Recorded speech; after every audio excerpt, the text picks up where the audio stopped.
యావత్ ప్రపంచం లెబనాన్లో ఈ నెల 16, 17వ తేదీలో పేలిన పేజర్లు వాకీటాకీల గురించి చర్చించుకుంటోంది. మొబైల్ ఫోన్లు వాడితే ఇజ్రాయెల్కు చిక్కుతామని భావించిన హెజబొల్లా మిలిటెంట్లు సమాచారం పంచుకోవడానికి పేజర్లను వాడడం ప్రారంభించారు.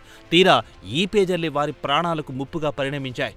ఈ నెల 16, 17వ తేదీలో పేజర్లు వాకీటాకీలు పేలి 39 మంది ప్రాణాలు కోల్పోగా మరో 3,000 మంది కంటే ఎక్కువ మంది గాయపడి ఆసుపత్రులు చికిత్స పొందుతున్నారు. ఈ పేలుల వెనుక ఇజ్రాయెల్ హస్తముందని యావత్ ప్రపంచం కోడై కూస్తోంది. అయితే ఇజ్రాయెల్ మాత్రం దీనిపై పెదవి విప్పడం లేదు.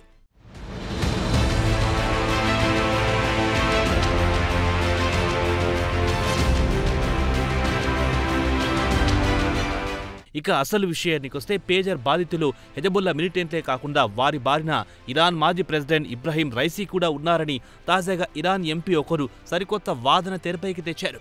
మాజీ ప్రెసిడెంట్ కూడా పేజర్ వాడేవారని ఆయన సెలవిచ్చారు. కాగా ఆయన పేజర్ వాడుతున్న విషయం గురించి ఇటీవలే బయటపడింది.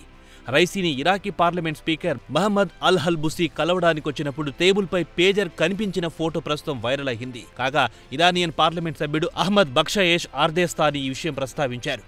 ఇటీవల లెబనాన్ హెజబొల్లాను టార్గెట్ చేసుకుని పేల్చిన పేజర్ లాంటిదే రైసీ వద్ద కనిపించిందని ఆయన అన్నారు. కాగా ఈ రైసీ ఏడాది మేలో హెలికాప్టర్లో ప్రయాణిస్తున్నప్పుడు దట్టమైన మంచు కారణంగా కొండ ప్రాంతంలో హెలికాప్టర్ కూలి మృతి చెందారు.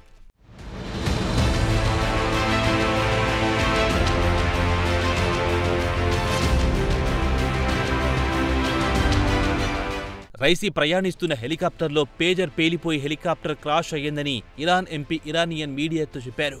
రైసీ కూడా పేజర్ ఉపయోగించేవారు. అయితే హెజబొల్లా మిలిటెంట్లు వినియోగించే పేజర్ కంటే కాస్త వ్యత్యాసం ఉండొచ్చు, లేదా అలాంటిదే ఉండొచ్చు. మొత్తానికి చూస్తే పేజర్ పేలి హెలికాప్టర్ కూలి ఉంటుందని తాను బలంగా నమ్ముతున్నారన్నారు ఎంపీ. అదే కాకుండా ఈ పేజర్ల కొనుగోలులో ఇరాన్ కీలక పాత్ర పోషించిందని చెప్పారు. హెజబొల్లా మిలిటెంట్లకు ఈ పేజర్లను కొనుగోలు చేసిచ్చింది ఇరాన్. కాబట్టి ఇరాన్కు చెందిన ఇంటెలిజెన్స్ ఏజెన్సీ దీనిపై లోతుగా దర్యాప్తు చేయాలని ఆయన డిమాండ్ చేశారు.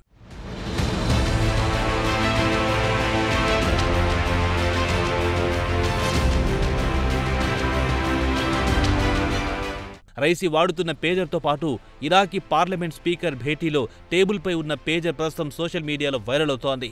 టేబుల్పై పేజర్ ఉన్నట్లుగా ఆ ఫోటోలో స్పష్టంగా కనిపిస్తోంది. అయితే హెజబొల్లా మిలిటెంట్ వాడిన పేజర్ లాంటిదా లేక ఇది వేరేదా అన్నది తేలాల్సి ఉంది. ఈ ఏడాది మేలో రైసీ హెలికాప్టర్ ప్రమాదానికి దారి తీసిన పరిస్థితుల విషయానికొస్తే వాతావరణం అనుకూలించకపోవడం, మంచుతో కప్పబడిపోవడంతో కొండ ప్రాంతంలో హెలికాప్టర్ క్రాష్ అయ్యిందని ఇరాన్ ప్రభుత్వం ప్రాథమికంగా అంచనాకొచ్చింది. అలాగే ఇరాన్ ప్రభుత్వం ఏర్పాటు చేసిన దర్యాప్తు సంస్థ కూడా ఇదే నివేదికను ఈ నెల ప్రారంభంలోనే ప్రభుత్వానికి అందజేసింది.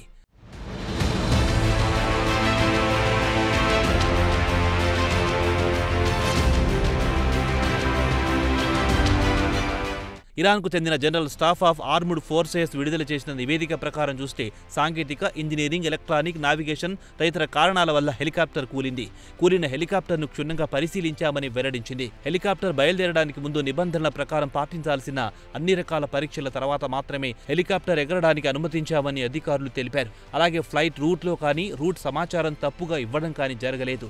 బయట నుంచి ఎలాంటి వస్తువు తగిలినట్టుగా కూడా లేదు. అయితే ఇక్కడ ఆశ్చర్యం కలిగించే అంశమేమిటంటే పైలట్ ఎలాంటి ఎమర్జెన్సీ సిచ్యువేషన్ గురించి ప్రస్తావించలేదు. ఫోరెన్సిక్స్ ఎగ్జామినేషన్లో హెలికాప్టర్ కూలడంతో ఎలాంటి కుట్ర కుతంత్రాలు లేవని దర్యాప్తులో తేల్చి చెప్పింది.